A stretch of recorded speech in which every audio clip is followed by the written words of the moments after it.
Dans un instant, je vous invite dans l'ancienne Grande Russie à la découverte d'un cosaque de légende, un certain Osipov, avec Philippe Elie, auteur de Osipov aux éditions Rode. L'ouvrage que j'ai d'ailleurs dans les mains est le premier tome d'une saga. Nous allons décortiquer la vie de ce personnage qui a traversé l'histoire. Ça vaut le détour, l'interview.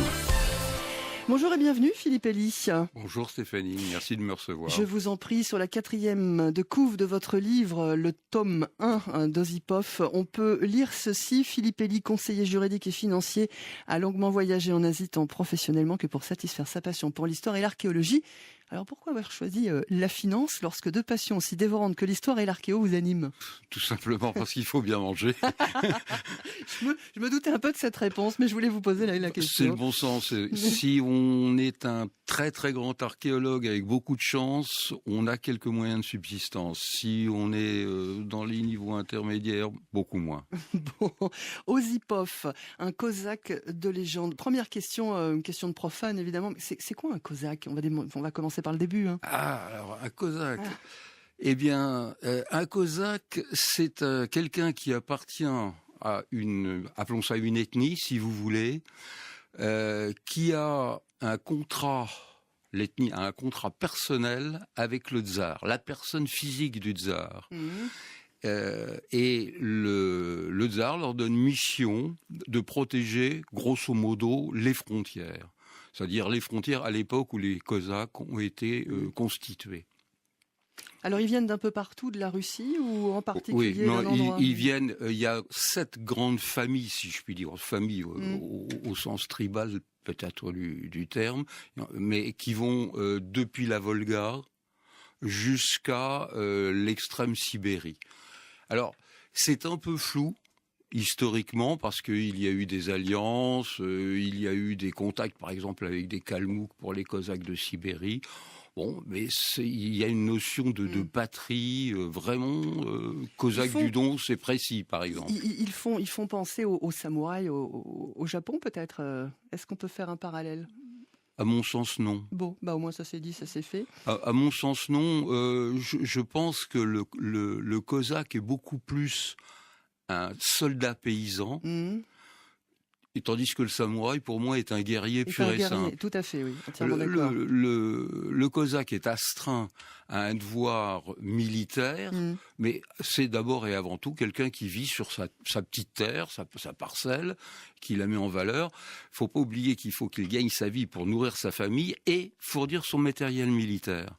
Ah, d'accord. Cheval, armes, sabre, etc., qu'il paye de sa poche. Alors, votre personnage, il a réellement existé. Absolument. Alexandre Osipov, dit Sacha, d'ailleurs. Oui. Comment vous l'avez découvert et qu'est-ce qui vous intéresse chez lui? Alors, je l'ai découvert par le biais d'un historien anglais qui est spécialisé dans l'Asie centrale, l'histoire de l'Asie centrale, et j'ai été fasciné par Osipov parce que c'est un personnage ambigu.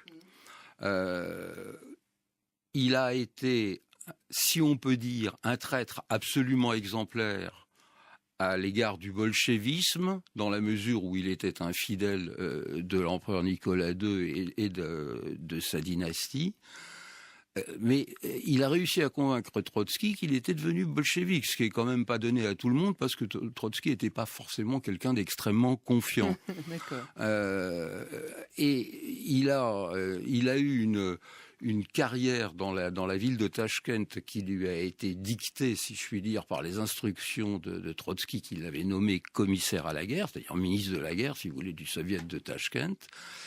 Et profitant de sa position, il a organisé un coup d'État anti-bolchevique et il en a profité pour piller la Banque nationale de Tachkent et partir avec le produit de son, appelons ça un délicatesse, mais moi je trouve ça plutôt du genre exploit. D'accord. On va continuer de parler évidemment de ce personnage qui vous passionne. On peut voir sur la couverture du tome 1, on voit l'officier peint et c'est votre épouse Absolument, qui a peint. Oui. Absolument, d'après une photographie, oui. Et que vous avez retrouvé comment? C'est donc le vrai? Ah, mystère. Interprétation peut-être licence d'artiste. D'accord. Philippe Elie, notre invité aujourd'hui sur France Bleu Auxerre, c'est l'auteur de la saga, mais pas que. Il a écrit d'autres ouvrages, Philippe, il va nous en parler. Osipov, un cosaque de légende, c'est aux éditions Rod. 16h20, Philippe Elie, l'auteur de la saga Osipov, un cosaque de légende, est notre invité sur France Bleu. Alors nous avons fait la connaissance de ce personnage qui a réellement existé. C'est un roman historique et non pas une biographie, mais je crois savoir que vous étiez d'abord à l'origine parti sur une bio. Hein. Absolument. Et comme c'est un personnage ambigu du fait de ses activités, appelons ça d'agent secret ou d'espion pour le compte du gouvernement tsariste pendant les guerres balkaniques, il y a des creux tellement importants dans sa biographie que ça n'aurait pas été présentable.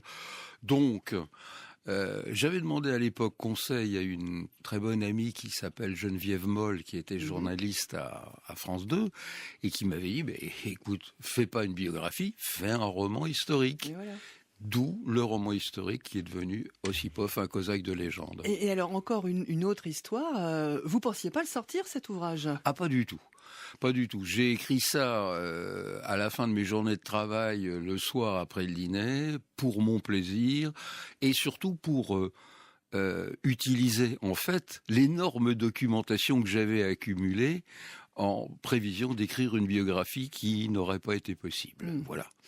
Votre personnage, Alexandre Osipov, il voyage beaucoup.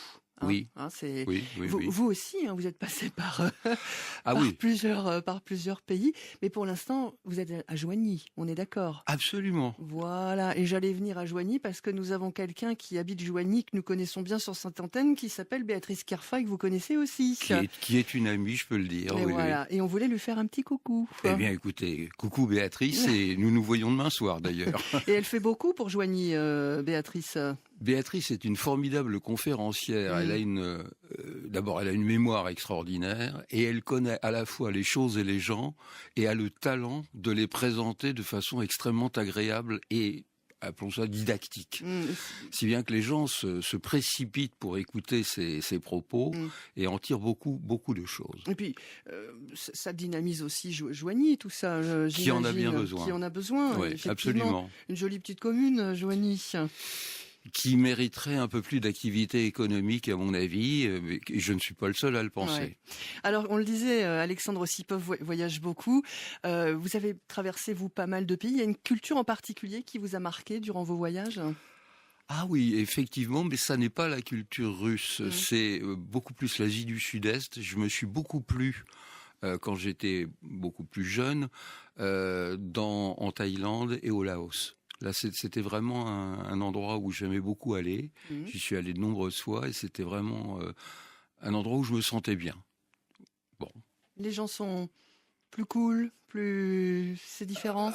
Oui, tout à fait. Il y a une expression laotien qui dit "Mai Pen Rai". Bon, ça veut dire on te fait pas de soucis, on verra demain. C'est à peu près ça. Osipov, c'est une saga. Hein, oui. C'est une saga. Ça l'est devenu en tout cas. Bah oui, en écrivant le tome 1, vous saviez déjà que ça allait devenir une saga ou pas ? Non, pas du tout. Pas du tout. J'ai écrit au fil des idées qui me venaient justement pour combler les trous et pour qu'il n'y ait pas appelons ça de hiatus entre ce qui était dû à l'invention et ce qui était dû à l'histoire. C'est difficile de bien doser histoire et fiction ? Parce qu'il ne faut pas embêter les gens, il faut... Écoutez, mes lecteurs, en général, reconnaissent qu'il y a un bel effort documentaire dans mes bouquins et que j'ai réussi à ne pas transformer ça en un cours sur le tsarisme ou sur le bolchevisme. Ça aurait pu être le cas. J'ai essayé de l'éviter. Oui, mais là, vous touchez plus de public, plus de gens avec cette forme d'écriture-là, je pense. J'ai voulu garder quand même un côté romanesque. C'était un peu quand même l'idée. Le cosaque est romanesque par définition, même si la période ne l'était pas vraiment, parce que entre les guerres balkaniques et la guerre de 14-18, franchement, il n'y avait pas, je crois, de quoi rigoler. Allez, on va revenir sur toute cette histoire. Tout de suite, retrouvons notre invité. France Bleu Auxerre. Qui est Philippe Elie, l'auteur de la saga Ossipov, un cosaque de légende. Il est donc notre invité sur France Bleu. Des ouvrages, des romans historiques parus aux éditions Rode. Mesdames et messieurs, je vous invite à lire Philippe Elie, c'est vraiment intéressant.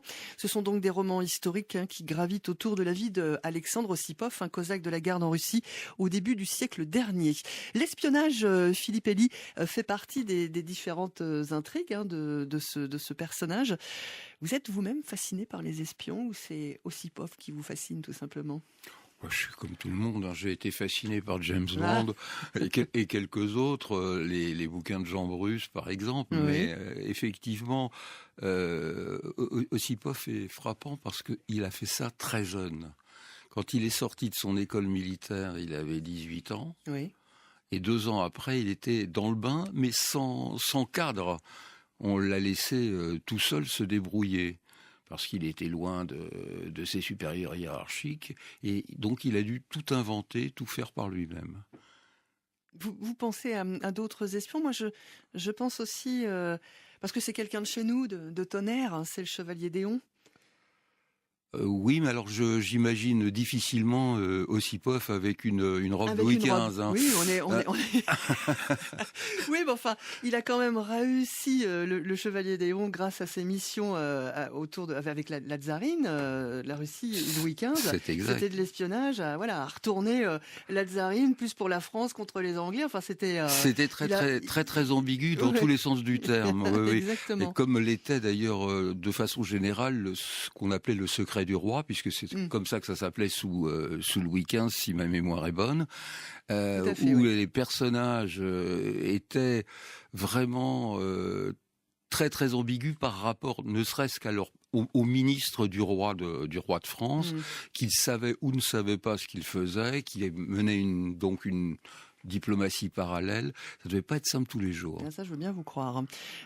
Pour vous lire, il n'est pas nécessaire d'être spécialiste en histoire de la Russie. Pas du tout. Justement, si l'histoire d'Ossipov se traduit par un certain nombre de tomes, c'est parce que j'ai vraiment voulu bien détailler tous les aspects de la vie pratique des Russes à l'époque, les circonstances de la guerre, etc., pour qu'il ne soit pas, à part peut-être quelques cartes de géographie, qu'il ne soit pas nécessaire de se référer en permanence à des ouvrages. Ah oui, parce qu'il n'y a rien de plus agaçant que d'avoir un dictionnaire à côté du livre qu'on bouquine et qu'on ouvre systématiquement. Je ne dis pas que de temps en temps ça fait pas de mal, mais tout le temps c'est fatigant. Je suis d'accord. J'ai pas voulu non plus multiplier les notes de bas de page, mais je pense qu'il y a suffisamment d'explications. Disons que, par exemple, il y a des dialogues qui justifie des explications sur la politique à un moment donné, dans, par exemple, la politique de l'Empire ottoman dans les dernières années de son existence. Alors là, nous en sommes au tome 4, et il y en a d'autres qui vont suivre. Oui, absolument. Alors, les 2 premiers tomes, c'est une sorte de voyage initiatique de Saint-Pétersbourg à Constantinople. Le tome 3, c'est la première guerre balkanique. Le tome 4, la seconde guerre balkanique. Des guerres dont on entend peu parler, et même à l'école. Absolument. Il y a très très peu d'ouvrages sérieux, historiques sérieux sur ce sujet. Moi, j'ai été obligé, par exemple, pour avoir des éléments importants, de me référer aux journaux de l'époque, notamment à des journaux britanniques comme le Daily Mail, qui étaient très représentés à Constantinople. Et donc après ces 4 tomes qui sont préparatoires, si je puis dire, à la guerre de 14, on aborde réellement ce conflit, mais là aussi dans une partie qui est peu connue en France, c'est-à-dire la guerre dans le sud de l'Empire tsariste, le Caucase, etc. Donc des régions qui sont très très mal connues déjà au départ géographiquement et en plus historiquement très très mal connues par le public. Alors, il est vraiment mystérieux ce personnage parce qu'on ne trouve pas sa date de décès. Moi j'ai cherché partout, je ne l'ai pas trouvé. Bah oui, parce qu'il est mort plusieurs fois. Et il est mort plusieurs fois parce qu'il a organisé ses morts de façon à échapper aux tueurs de Trotsky ouais, bien sûr. à l'issue de la guerre mondiale. Donc désamorcer un peu la traque qui était lancée contre lui, il a décidé de se tuer. Mais il a survécu. Voilà. Bon, vous n'êtes pas l'auteur que de cette saga.